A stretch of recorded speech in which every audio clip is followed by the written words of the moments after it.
Good evening, everybody. Welcome. Thank you for being here with us this evening for what promises to be a fascinating conversation.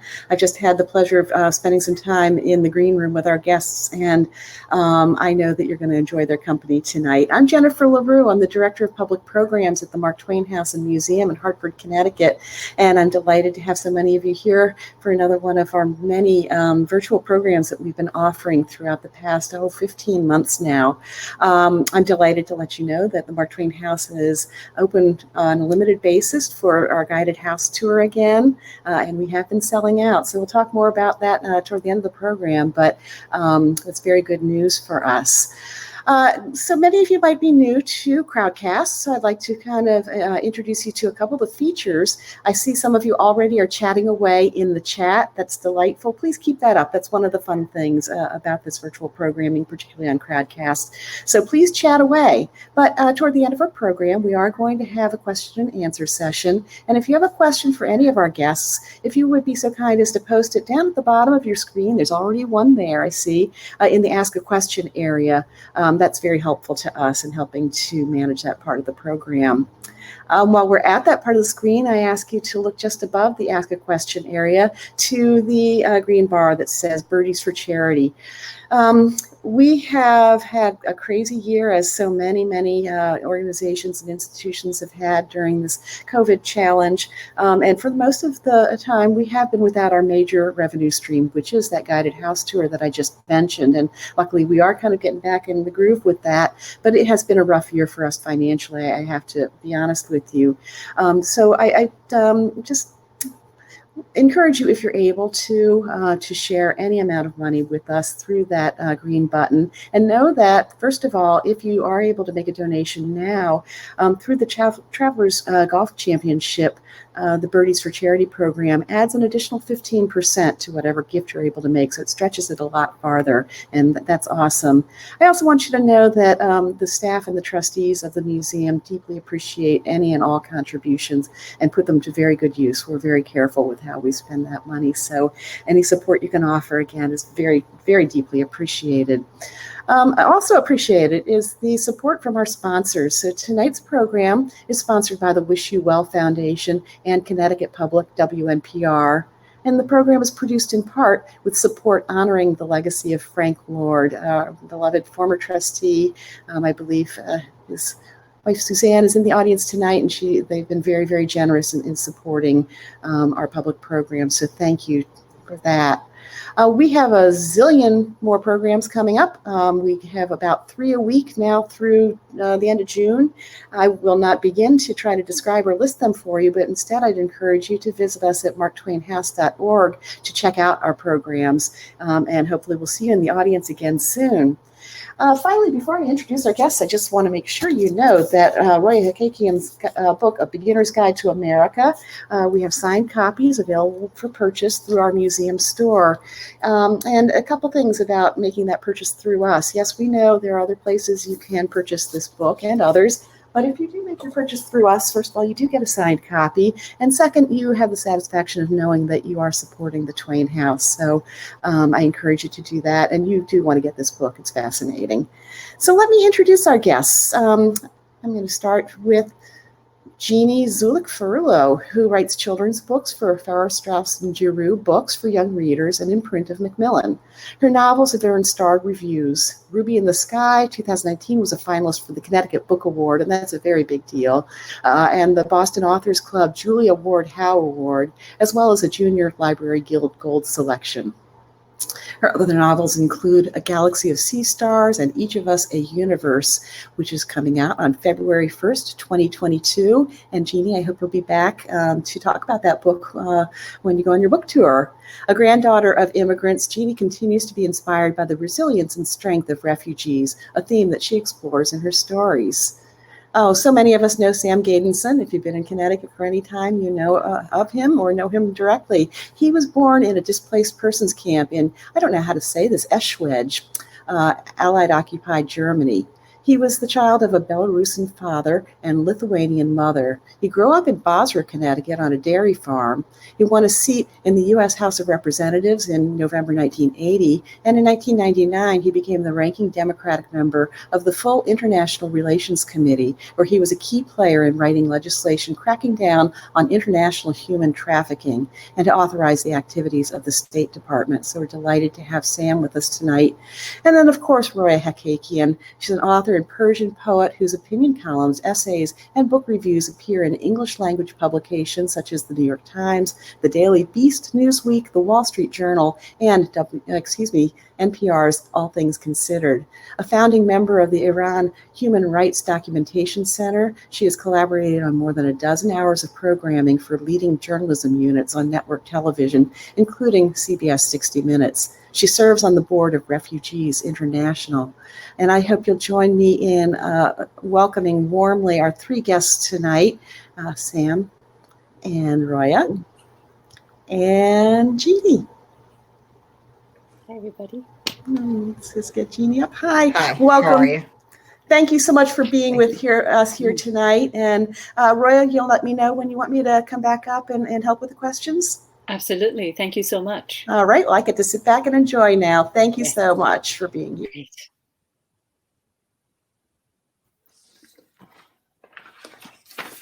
Good evening, everybody. I'm very excited to be here. Something about a local event, even though we're on Zoom, makes me happy. I feel like I'm in touch with my neighbors. So for those of you who have shown up, thank you for being here.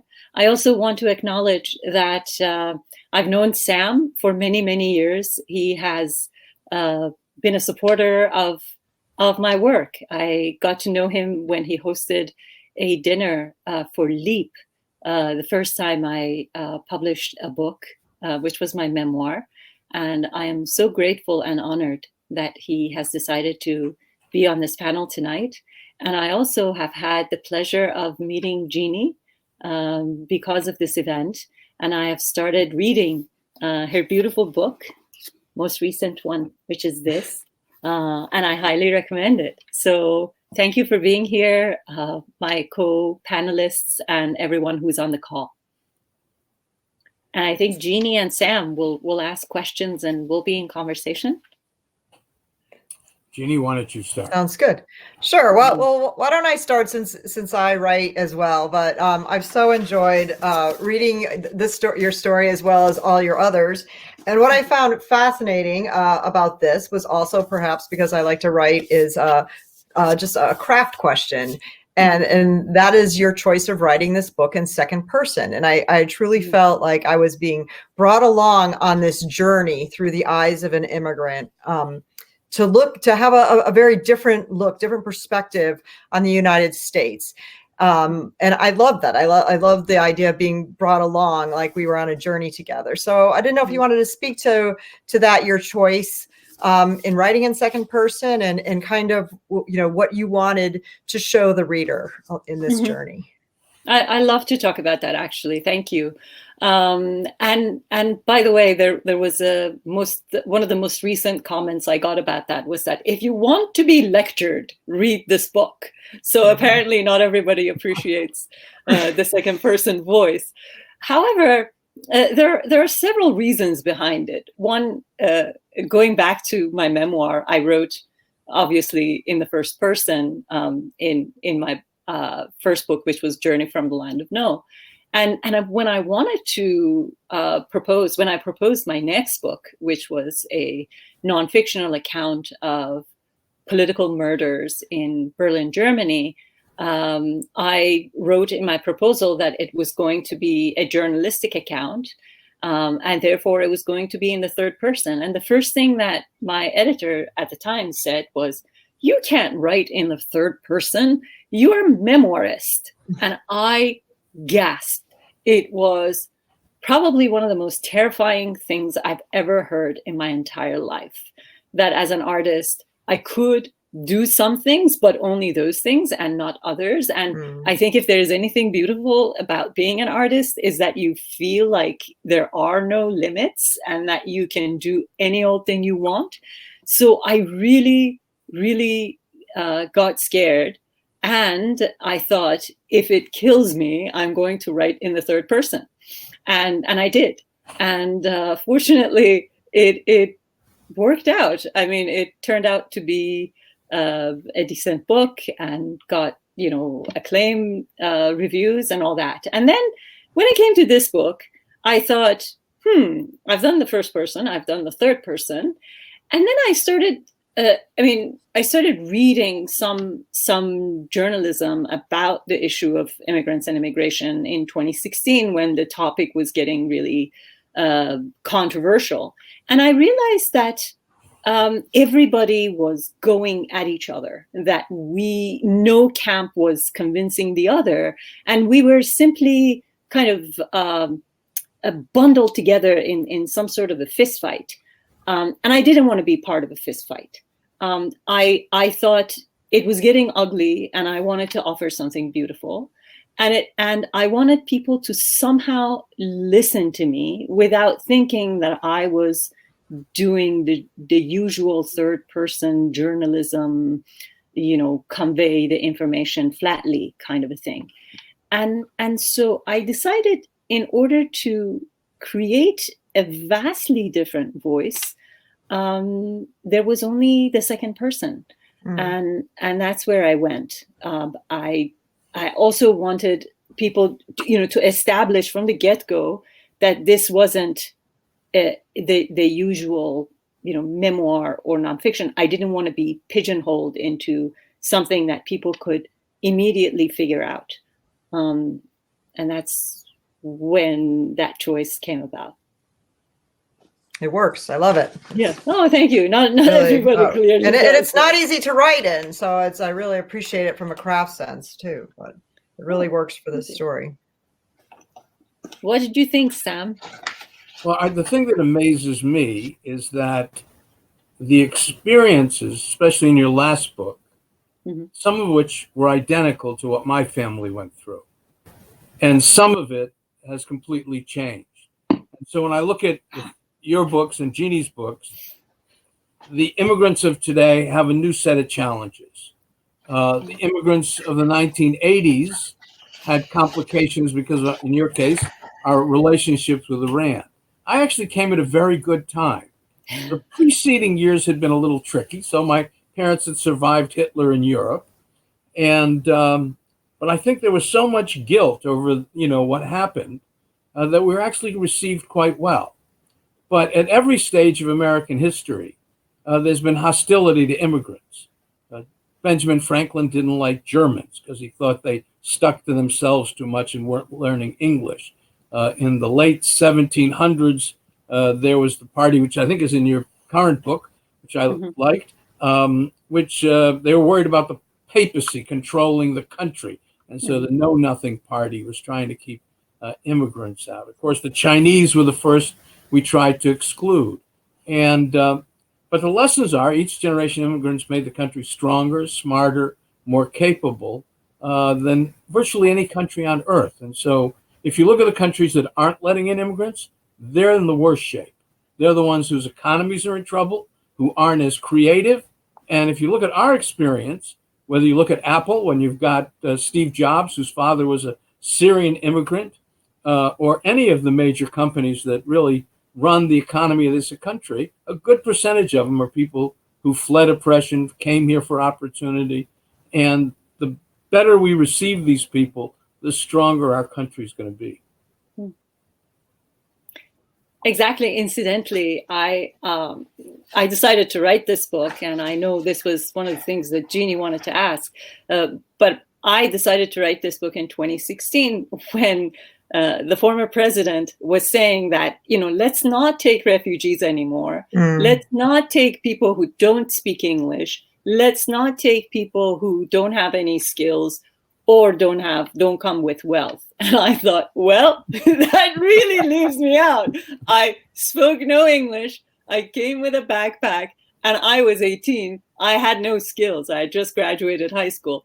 And you know, you could, I guess many people in my situation had a series of different reactions, but mine was, oh my God, I would have not had this life. And where would I be and what would I do? So, I mean, the book really wasn't an angry response. The book was a survival response. I felt like I had to justify myself. I had to convince people. I had to show them why I was essential. I was essential. And so that's the only reason I decided to write, because I really, really panicked from what I was hearing. You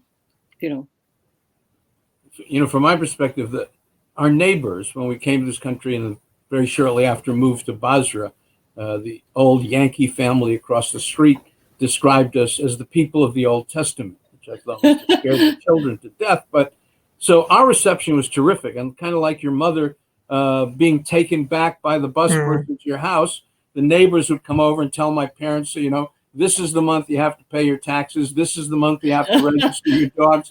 They had no clue. And it made a massive difference, especially from what they went through. When my father was hiding in the woods, hunted by the Gestapo, to come and suddenly your neighbors are taking you in. Now, my father was actually saved by some of his Catholic neighbors in Belarus. So they're good people everywhere. My favorite moment with my mother was she was on a bus in Miami, Florida with my sister. And a woman got up and started screaming at her. She was talking to my sister in Yiddish, saying, "You Hispanics have taken jobs away from all the Americans." And my mother apologized. She says, "You know, I speak 6 languages. One of them isn't Spanish." Mother was a little bit tough. She said, "But I've seen bigots in all the languages." And so we all go through this, and it may make us tougher in the end or better, what have you. Hopefully, we'll learn not to do it to the next generation. hopefully. Just piggybacking on what Sam said, one of the things I love about the story is that it's so relatable, not only to immigrants and refugees, but also I think to Americans, in that you speak a lot about never feeling, you feel like you're not really part of where you're from. And you're also don't always feel, I think a common immigrant sentiment is you don't always feel part of your new homeland.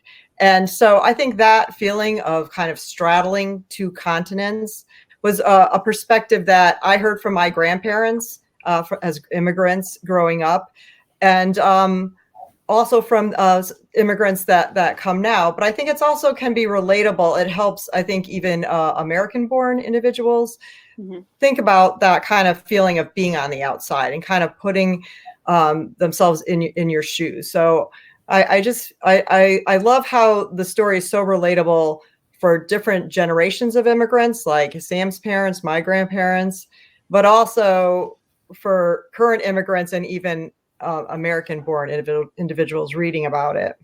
Oh, is that I'm something delighted. You intended as writing it?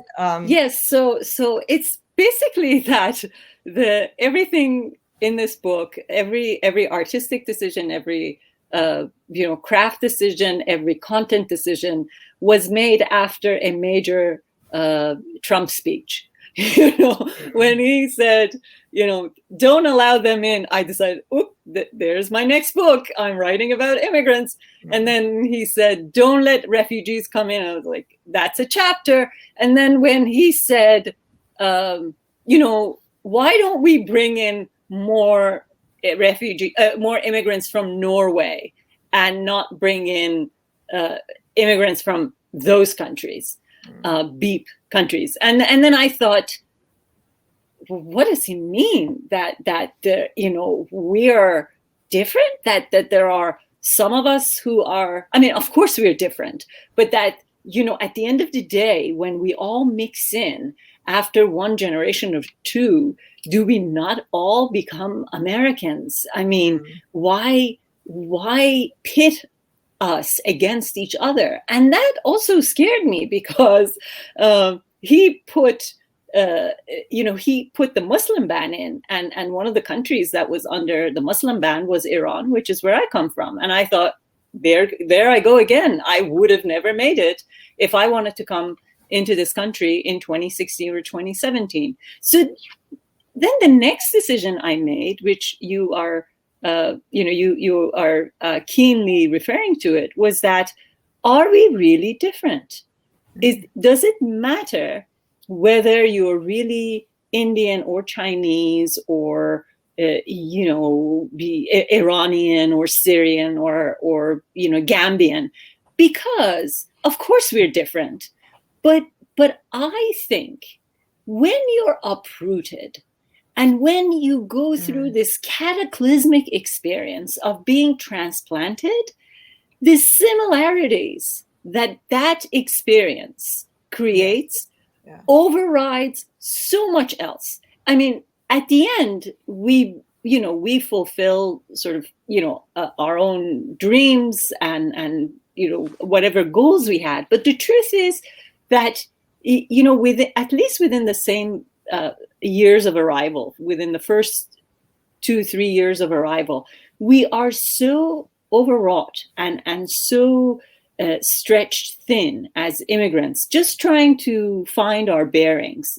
For instance, just trying to not get lost, on the subway, just trying to figure out how to do your Social Security, how to apply for your Social Security card and apply for a bank account and, enroll in a language class and figure out, how to find your first job. That all of these things in some ways chisel away at our differences and makes us similar. And if we were so different, then we wouldn't, become a nation of nations. That at the end of the day, nobody goes and divides us according to our ethnicities and say, that corner of America is, where the Indians live, and that corner of America is where, the Cubans live. At the end of the day, we somehow meld together. And I think part of that is because that initial cataclysmic experience has a way of,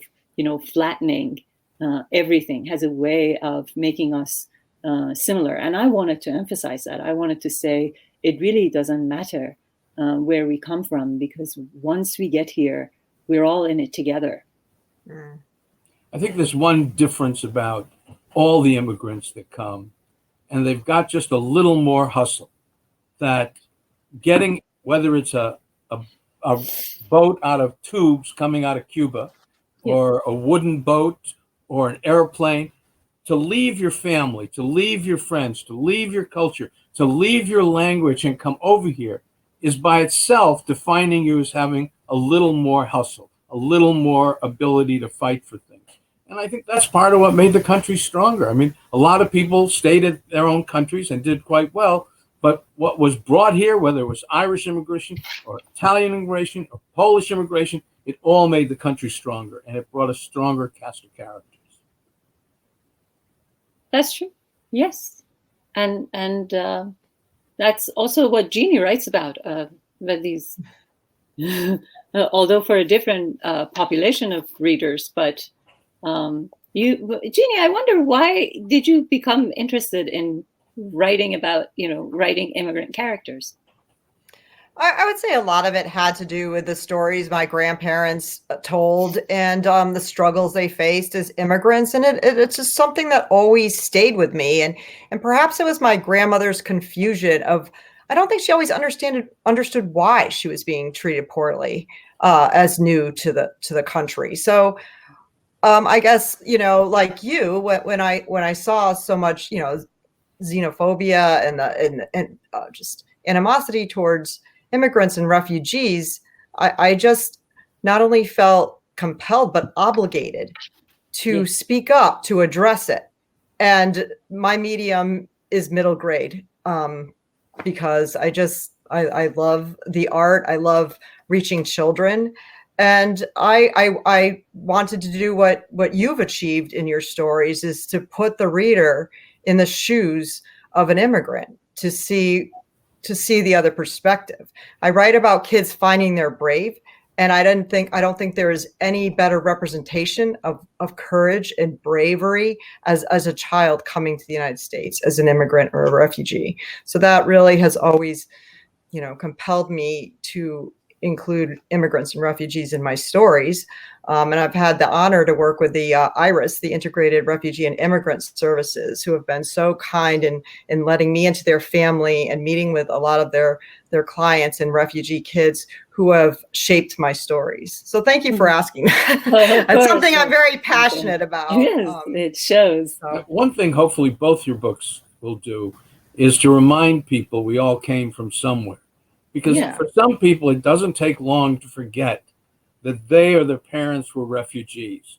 And I remember once in Lebanon Town Hall, Chris Dodd was the congressman at that point, and I was a state rep, and a guy with a brogue you could cut with a knife got up and said, "Congressman Dodd, what you going to be doing about all the illegal aliens taking jobs away from Americans?" Dodd just burst out laughing. I mean, this guy couldn't have been here for 4 months, and he already wanted to pull the ladder up. Right. Yeah. Yeah, that's a common reaction by immigrant communities. They want to get in, but then close the club to other newcomers.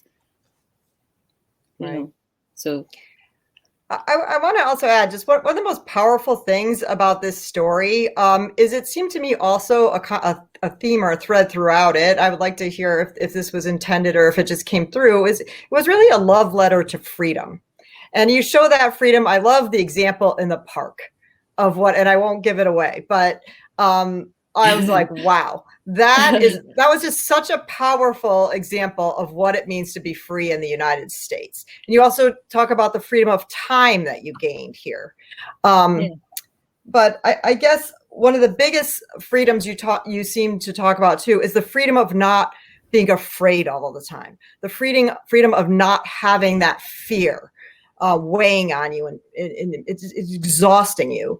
And I was wondering if you'd speak to that a little bit about those kinds of freedoms that have been so powerful to you. So you're asking me why I chose to write about these? The answer is Trump. No, but also in your own country, that great story in your first book about when you and your friends went for a walk in the park, and all of a sudden you got rounded up. Yeah.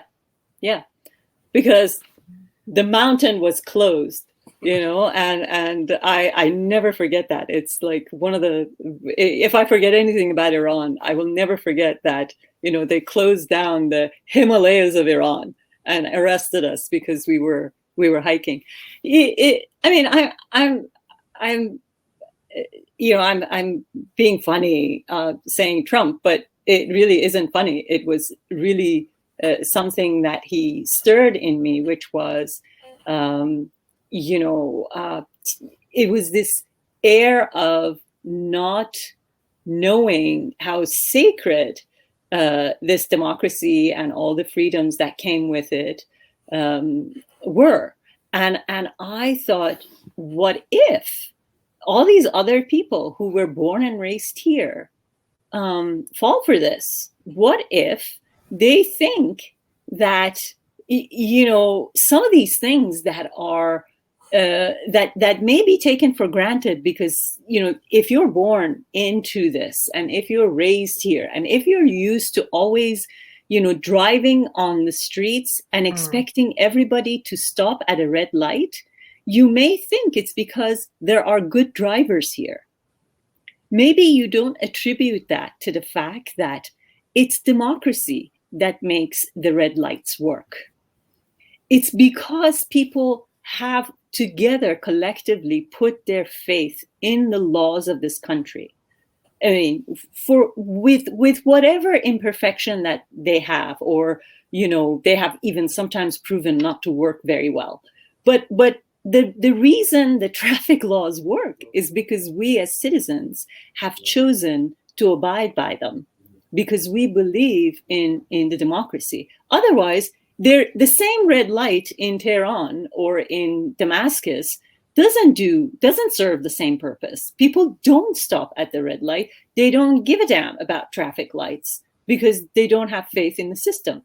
And so I thought, okay, I will speak on behalf of the immigrant, but I will speak on the behalf of the immigrant to remind the native-born Americans of all the things that they can't see. Because it seemed to me that the only aspect of democracy that people were able to recognize was that this 4-year election business.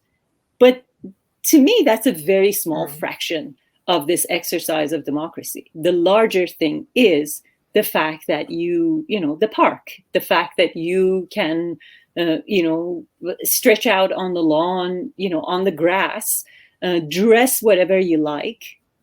I come from a country where it was determined for me how I would appear in public. We keep talking about the choice in this country, and everybody thinks about pregnancy. I lived in a place where the choice to dress the way I wished didn't exist for me. The laws had made the decision as to how I would appear in public. And so I thought it was important to remind people that if you dress the way you wish, it's because of the American democracy. If you can hold the hand of a lover in a park, it's because of the American democracy. If you can return an article of clothing to the store and not be challenged and it would be taken back from you, it's because of the American democracy. It's because we have, consumer rights and all that. And I think people are so used to having these things that they forget that every single small thing that makes our lives so tolerable, so easy, so comfortable, it is because of this grand underlying design that we somehow think it manifests itself in just once every 4-year election. I just had to, make a list of all of them to remind people that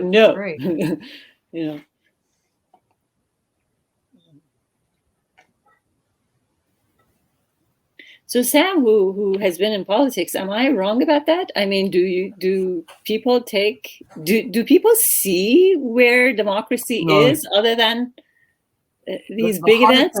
The hard thing for people is to look at things not just from their own perspective. My rights. I have a right to do this. The reason we have a right to go through the green light is because other people respect our right to go through the green light, and we expect them to stop at the red. And it's not just your own personal interpretation of the Constitution. And one of the great things about the country is that we have a written Constitution that's constantly tested, amended, adjusted. The laws are changed slightly to try to deal with new situations. But that's what makes the country work so well. And having respect for others' freedoms and others, the idea of shouting somebody down because they're saying something you don't like is just unacceptable. They may be wrong. You don't have to listen to them necessarily, but you shouldn't shout them down. Mm-hmm. That's right. Well, we could talk about your other books. Well, no, I mean, it is in a way a natural progression, right? I mean, I was thinking about it, that I began with a memoir, and then I moved to sort of this seemingly irrelevant story of, a few dissidents, Kurdish Iranian dissidents in Europe. An amazing book. Yeah. Hard to, let me just say for one moment on that book, hard to believe it's not fiction. Yeah, it's not fiction. So I mean, I'm dyslexic, so it's only certain kinds of authors I can read. So I've read all your books. The last one I listened to, but because it's out on Audible, which is very nice for those of us who are dyslexic. But the idea that you're not dyslexic. You've been saying that for years. You're not dyslexic. But on the assassination of the Kurds in Germany, the research was phenomenal. It just, it wasn't just okay or good. It gave incredible depth and understanding of what was happening. It actually, the court system in Germany actually ended Iranian attacks in Europe. It was a phenomenal book with great work. And at every stage of it, as I was reading it, I had to keep reminding myself, this isn't fiction. It's really happened, and it's better than any fiction you'll ever find. So, congratulations. Thank you for that plug. Yes. Not only am I dyslexic, I'm incapable of writing. So, I was thinking, what have I done really? This is my third book. So the first one, and they seem to be irrelevant, but when I thought about it, I realized that they're actually, pieces of the same arc. I started in Iran talking about, what it was like to be a girl watching, a country fall apart, watching the Iranian Revolution unfold. And then, the second book, I'm not in it, but, these are expats, these are dissidents who were living in Europe. It could have been me. I identified with them. They were my compatriots, and this is what happened to them. It could have been my life. And so that was sort of this purgatory moment. And then, the third book is Arrival in America and, watching America. So in some ways, only after it was all done, I realized that it was a continuum of, departure, transit, arrival. And that's how the arc was completed. And but in three different perspectives, right? The first one was in first person, the second one was in third person, and this last one is in second person. But it made it artistically fun for me to do, because each one required that I figure things out that I had not figured out before. Yeah. It's almost a trilogy in that respect, right? Yes, in a way. Nice. That's right. How have you chosen your characters, and where did they come from? Were they inventions of your imagination, or did you find people you really wanted to write about?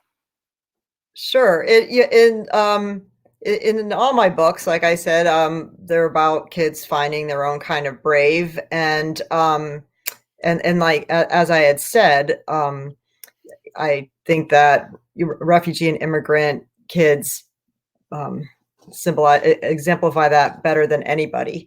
And so because I am not a refugee or an immigrant, I did work with a group of refugee and immigrant youth through Integrated Refugee and Immigrant Services, IRIS, in New Haven, Connecticut. And so they actually helped shape the refugee characters in the stories. And especially in Galaxy, I started with the question, to this group of 6 young women from Afghanistan, Iraq, and Syria. And I said, when you first came to the United States, because most of them had come during their middle school years, what is something that American kids could have done to make the transition easier?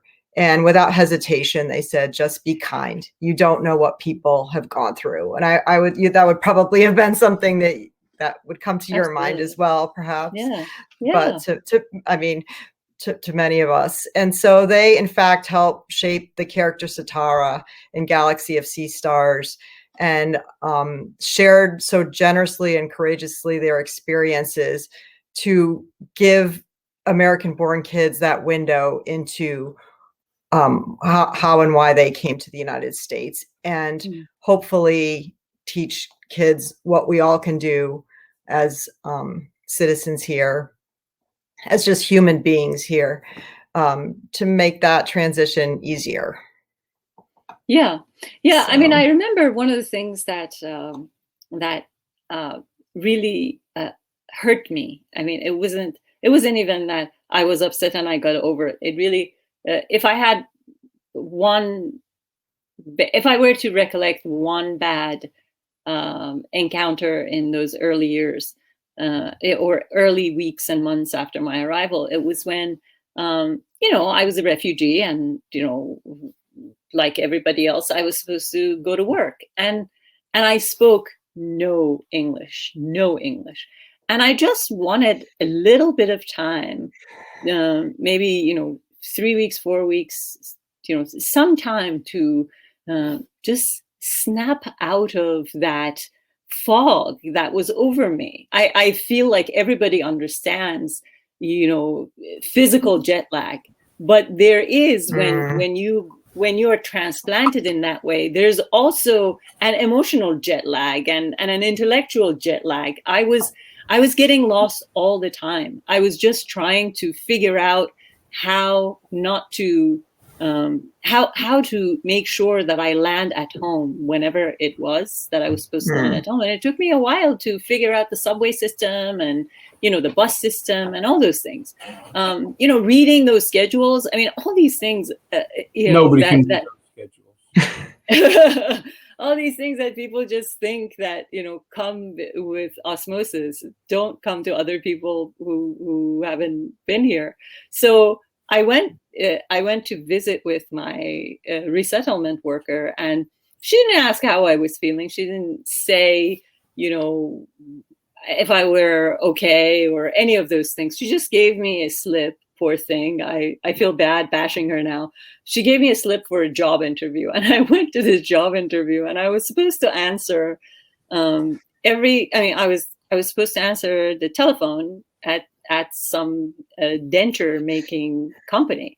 And so I tried to explain that even though I was young, I was 19, and, I probably could say hello or goodbye or a few things. They just trusted that if I only get started, I will do fine. So I went and took this job, and the first phone, call came in. I picked up the phone and I said, hello. And they said, can you put on Jack? And I said, who? And they said, Jack. And I said, can you spell? He probably said J-A-Z-K. They were probably thinking I'm dumb. I didn't get it. I didn't know what he wanted, who he wanted. And even after I slowed him down, I didn't get it. So I hung up. So the next phone call came in. How long did that job last? Monday to Friday, because at lunch, they sent me, I think I told this to Jeanne, they sent me to pick up deli sandwiches on pumpernickel bread. And I had asked them, could you please write this down? And by the time I got to the store, I knew they wanted sandwiches, and I knew it was some kind of a bread, but for the life of me, I couldn't remember pumpernickel. And so I got the wrong bread. They were pissed off because, lunch was ruined, but also, they had to fire me, and I could tell they felt bad. So, so they waited until Friday so that I have, I make a full week's salary before they fired me, But, I just wanted, first of all, I just wanted somebody to give me a few weeks before they sent me out into the world. And also, I think if I could figure out a way to work without being, in that position where I had to directly be reminded of the one thing I couldn't do, which was, to communicate in English, it probably would have been a better choice. And, the next time around, I think I became a waitress. No training. No. When my father came to this country, ORT, which is an organization to help resettle Jewish refugees from Europe, I trained him to be an upholsterer, which he had never done before. And many years later, as I was on the Guatemalan-Honduran border at a UN refugee camp, they were teaching them again to do upholstery, like my father had learned, 50 or 60 years earlier. Yes.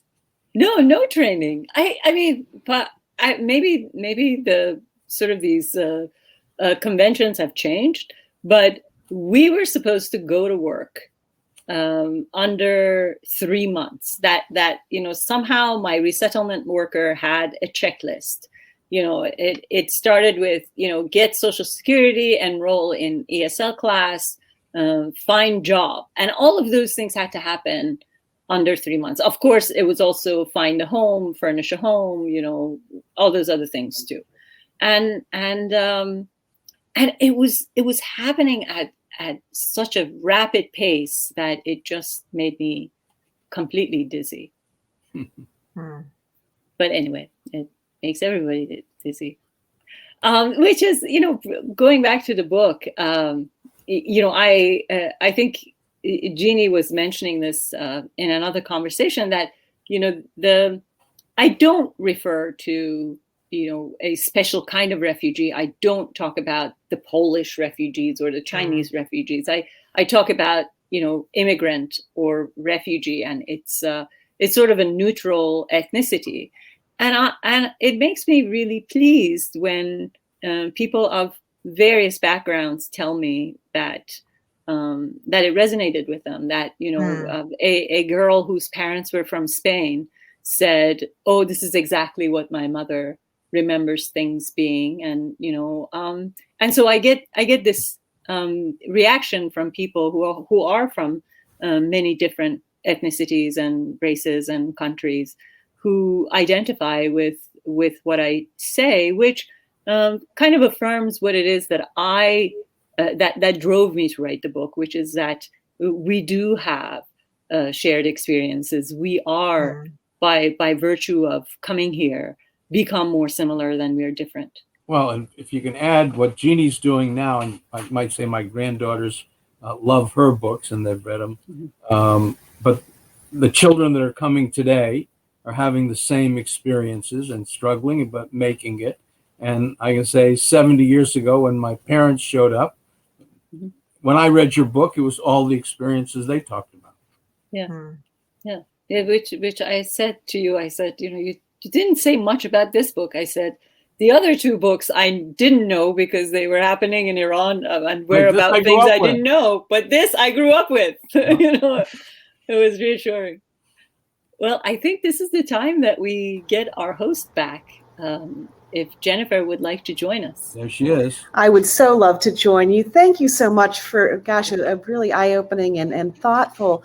That's kind of the main theme I'm carrying away, is you all, it'd be so easy to, be a little bit ugly or resentful, but you sound basically very optimistic and very upbeat about some things that you might choose to be otherwise about. And it just brings to mind how much we do, as you're pointing out, those examples of things that democracy in America makes possible, that so many of us with the luxury to take them for granted do take for granted. So thank you for that really good reminder. And then also, I just want to say, I know some of us will get impatient, like, should I call somebody and get the young woman on the other end saying, "Jack, can you spell that?" And, me as a consumer might have the impulse to be impatient and say, but I think we can all learn from that to maybe step back and think about what might be going on behind the scenes and be a little more compassionate. So thanks for that, too.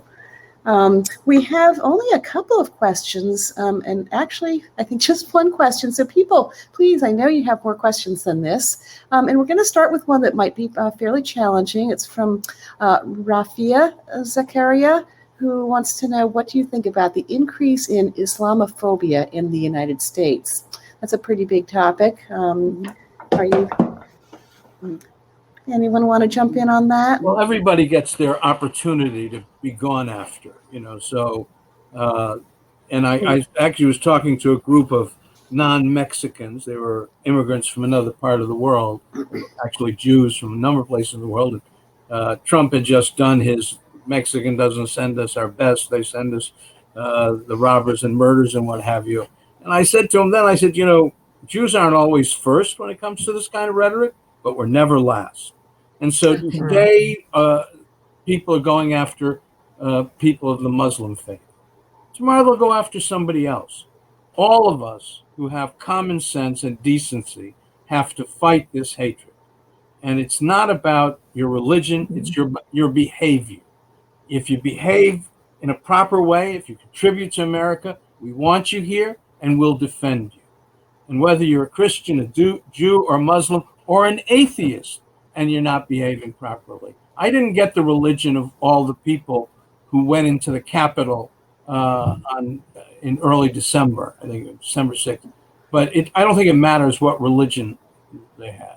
They were despicable. It was an un-American assault on our democracy. It had nothing to do with their religion.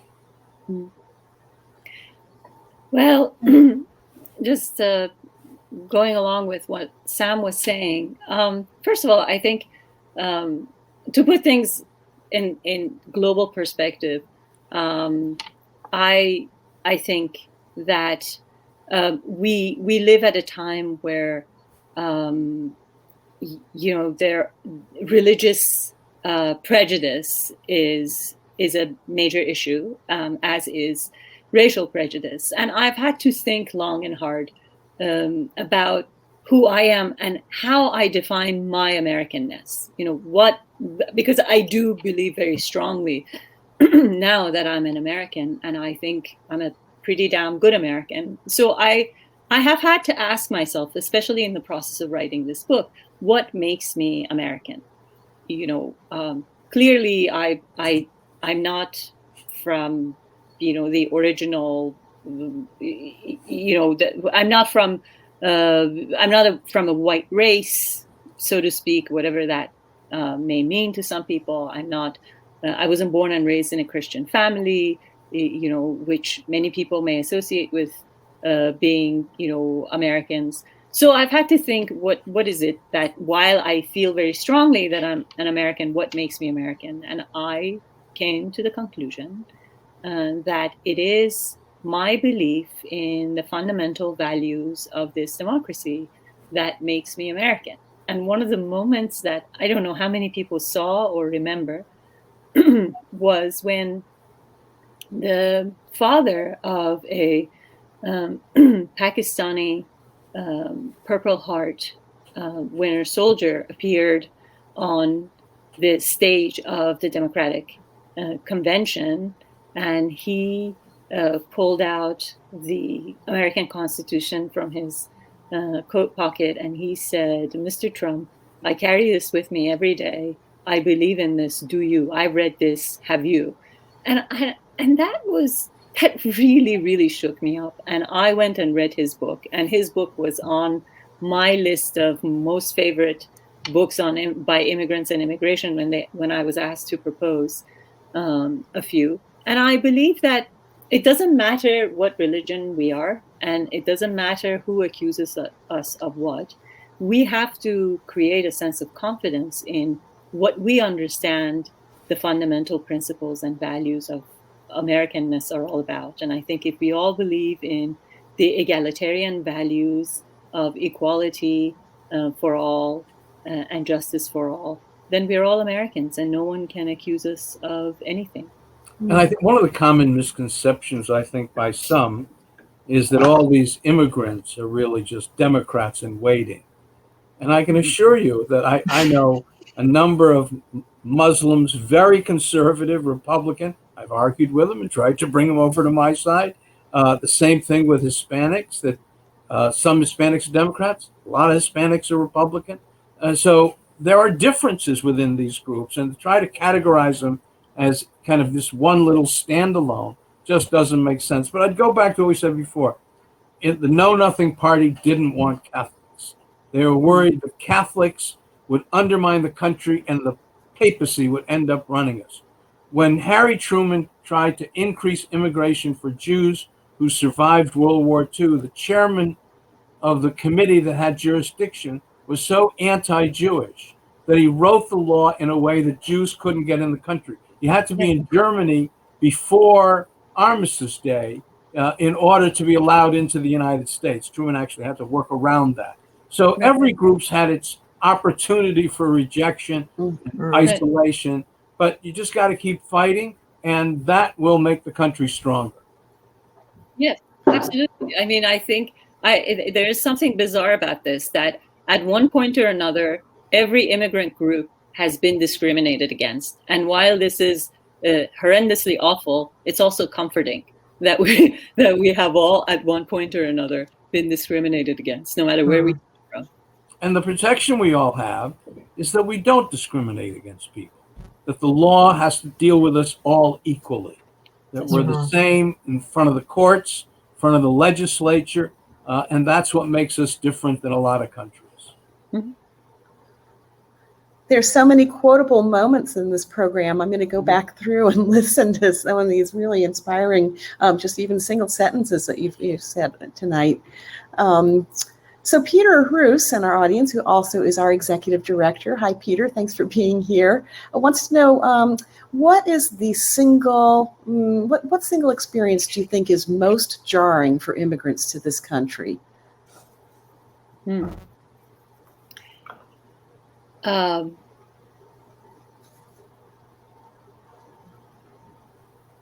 That should be, well, I tell you, I spent a year in Europe because I was in transit. My, application for asylum was being processed. And while Europe was very different from Iran, which I had left, it still didn't strike me as different as America did. I remember stepping out of the airport, the doors opened, and I thought that I was a dwarf because everything was suddenly so much bigger than I had ever seen. The cars, the people, the landscape. I remember, we were my brothers picked us up and we were on the highway. I had never seen a highway that wide. I had never seen so many bridges, crisscrossing in the air.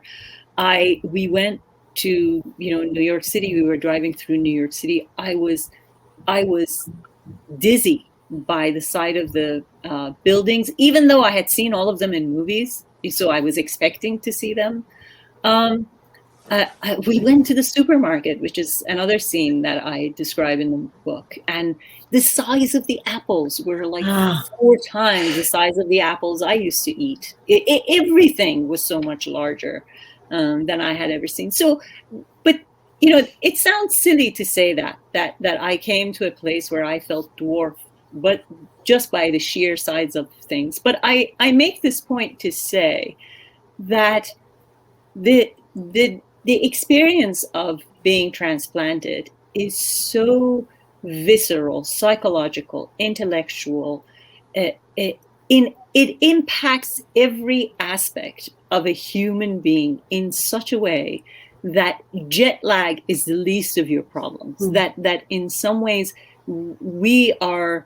It's as if you've entered some kind of a stages of a particular disease that you have to recover from. I know it sounds weird, but I have had people that I've spoken to say, what were the first 3 months like? And everybody said, I was walking through a fog. It's as if you just aren't totally there. You don't know where you are. You're totally disoriented.